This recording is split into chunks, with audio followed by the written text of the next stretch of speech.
जो भी वक्ता ने कहा वो उसकी अपनी राय है जिसकी पुष्टि नेशन न्यूज इंडिया नहीं करता। धन्यवाद। हमारे साथ आजकल हम लोगों की दिक्कत भी यही हो रही है कि हमदर्दों से बात करता है और वो दर्द बार बार बयां होता है और हमारे ही बीच रहता है। मैं इससे पहले की 2-4 बातें कहूँ।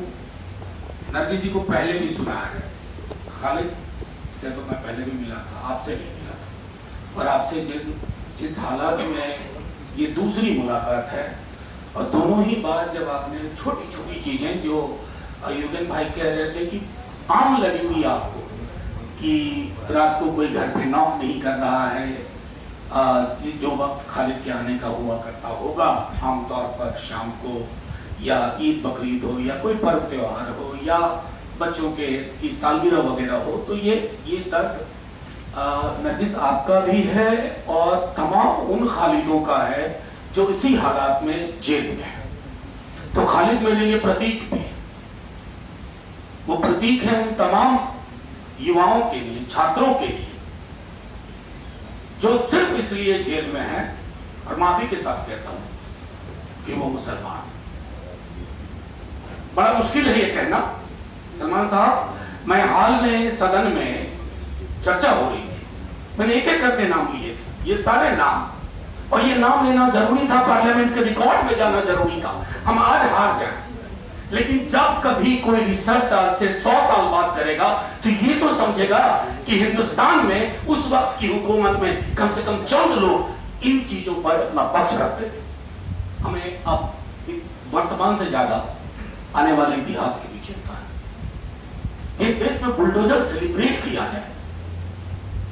और माफी के साथ कहता हूं सलमान साहब, आपने कहा कि हम सबको इकट्ठा होना। बीजेपी के खिलाफ पॉलिटिक्स के लिए अगर बीजेपी के फोटोकॉपी, एजी फोटोकॉपी बनेंगे तो मुश्किल होगी। फिर क्यों हटे बीजेपी, बरकरार रहे उसे तेवर के साथ। हम बीजेपी को हटा करके, मोदी जी को हटा करके एक दूसरे मोदी तो नहीं लाएंगे ना।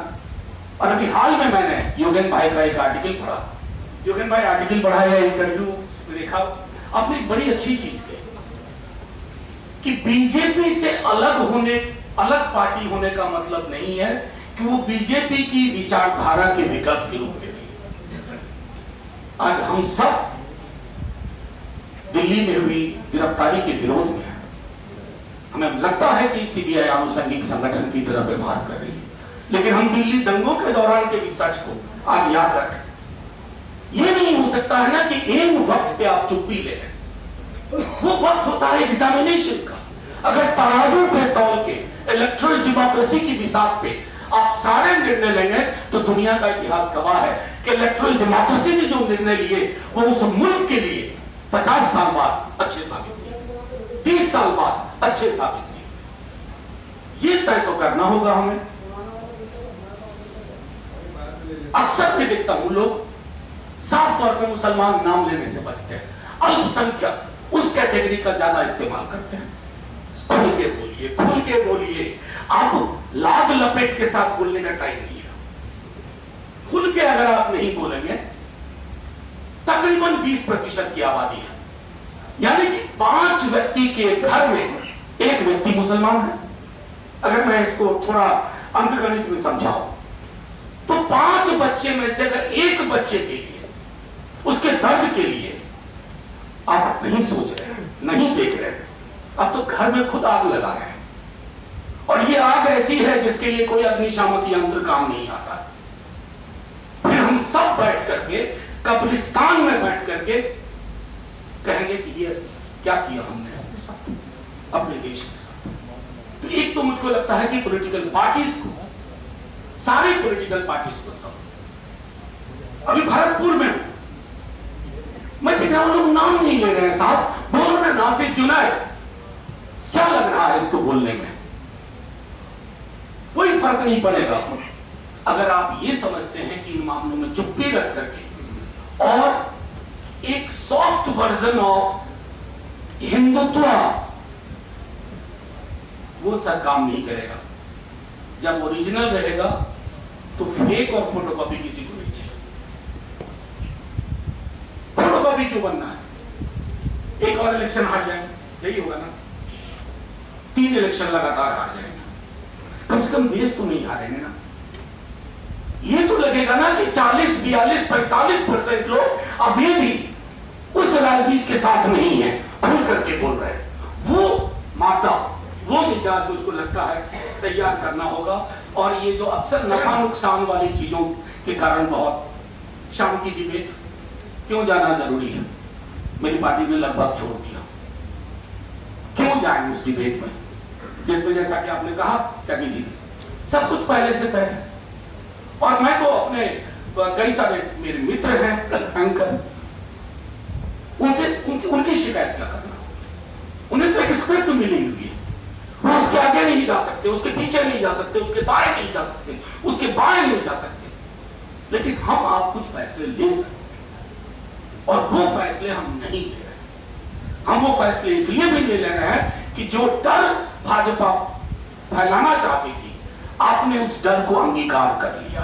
कई पॉलिटिकल पार्टीज ने अंगीकार कर लिया, कई पॉलिटिकल पार्टीज ने दूसरे तरीके अख्तियार कर लिए। बाहैसियत हम सबसे पॉलिटिकल पार्टी के नुमाइंदे नहीं। कल को मेरा सभा का मेंबर नहीं रहूंगा, लेकिन मेरी नागरिकता तो कोई नहीं लेगा ना उससे। मैं बाहैसियत एक नागरिक के रूप में यहां, वो भी, और एक नागरिक के रूप में मुझे कश्मीर पर भी बोलना होगा। एक नागरिक के रूप में मुझे दलितों पर बोलना होगा, क्योंकि शेक्सपियर का कहना वो जो है ना, अभी आ जाए वो इंडिया में कहते थे ना कि there is nothing in name, please come here, we have everything in name and something more in surname. नाम और सरनेम का खेल इस देश में चल रहा है, और तब भी हम कहते हैं कि हमें इस राजनीति में थोड़ा सॉफ्ट वर्जन बन करके अपनी जगह तलाशनी है।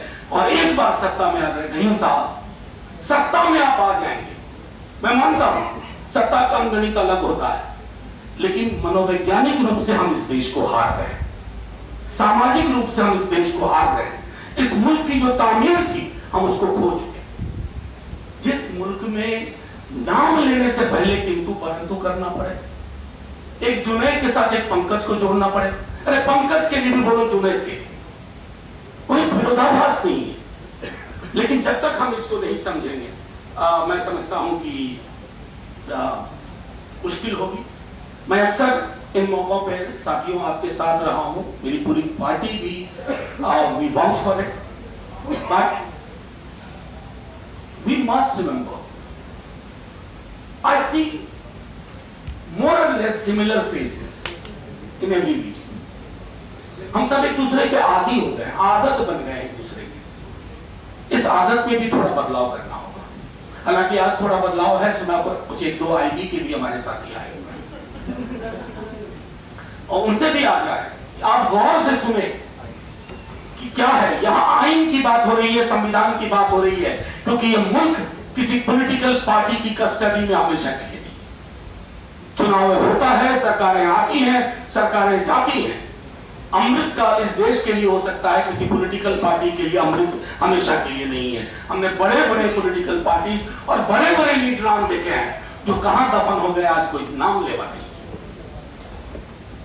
तो इस हकीकत को स्वीकार करते हुए हम कानूनी लड़ाई के लिए, हमारे पास ऐसे लोग हैं, सलमान भाई हैं। सलमान भाई, आप लोगों को भी एक आग्रह मैं करूंगा कि लॉयर्स की एक पूरी टीम इन केसेस को, मैं जानता हूं आप प्रो बोनो केसेस लेते हैं, लेकिन एक पूरी टीम अवेलेबल हो। क्योंकि अक्सर उस दौर में कुछ नोट शेयर किए थे हमने, नदीम ने भी आपस में। मेरे पार्टी का एक लड़का मीरान हैदर है, वो मेरे साथ दिल्ली राइट के टाइम में, रिलीफ के काम में, या कोरोना के वक्त में रिलीफ के काम के लिए मैं डिपेंडेंट रहता था उससे। वो जेल में है। मैं लाइटर वेन में कहता हूं, उसको अगर कमरे में एक मच्छर के साथ छोड़ दो तो मच्छर नहीं मार सकता, और आपने उसको कॉन्स्पिरेसी में डाल दिया। जो ख्वाब में उसने कभी नहीं सोचा वो आपके ख्वाब में आ गया। जो बता रहे थे योगेन भाई, फेरी टेल में पूरी की पूरी आपकी जांच। तो मैं ज्यादा वक्त नहीं लूंगा, सिर्फ इतना कहूंगा, नरगिस, आपका पेन ये आपका व्यक्तिगत नहीं है, ये इस दौर का दर्द है, ये हम सबका है। हम डे टू डे लेवल पर आपसे मिल नहीं पाते हैं, बात नहीं कर पाते हैं, लेकिन इतना जरूर बताते हैं कि इस दौर में भी एक बहुत बड़ी आबादी, और मानिए जितनी आबादी वोट करती है बीजेपी को, उससे बड़ी आबादी आपके दर्द के साथ है। बस ये है कि वो जो बड़ी आबादी है ना, जो आपके दर्द के साथ है, वो इन दिनों थोड़ा चुप ज्यादा रहने लगी है, सड़कों पे आना बंद कर दिया है। वो रवायतें बहाल करनी होगी। इस ऑडियंस में भी मैं देख रहा हूं जो अलग अलग मुद्दों के लिए एमकेएसएस के हमारे साथी लोग भी हैं जो लड़ते रहे। तो अब हमको, हम सबको भी लड़ाई को एक मान लिया जाए कि परमानेंट है, कि अब हमारा यही काम है कि हम लड़ाई करें। लड़ाई बोले तो मैं आईबी के साथियों से कहता हूं, लड़ाई का मतलब यहाँ कतई भी गन लाठी वाठी से नहीं है, ये एक वैचारिक लड़ाई, हाँ मनुमानेसर वाला नहीं है, एक वैचारिक लड़ाई है। और ये लड़ाई इस बात के लिए है, अबीब साहब